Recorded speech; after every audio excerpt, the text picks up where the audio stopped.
গাইবান্ধা সদর উপজেলার সাহাপাড়া ইউনিয়নের লক্ষ্মীপুর গ্রামে এক সংবাদ সম্মেলনে বড় ভাই শফি ও সবুজের সন্ত্রাসী হামলার দৃষ্টান্তমূলক শাস্তির দাবি করেছে মৃত আমজাদ হোসেনের ছোট ছেলে শহীদুল ইসলাম ও তার মা। বিস্তারিত দেখুন জাহিদ হোসেনের পাঠানো রিপোর্টে।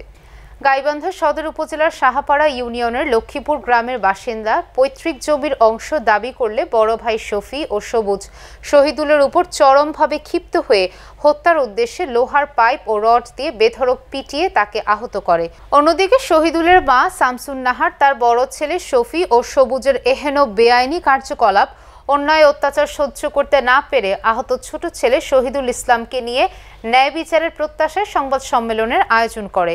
সংবাদ সম্মেলনে শহীদুলের মা ও শহীদুল সন্ত্রাসী শফি ও সবুজের দৃষ্টান্তমূলক শাস্তির দাবি করে।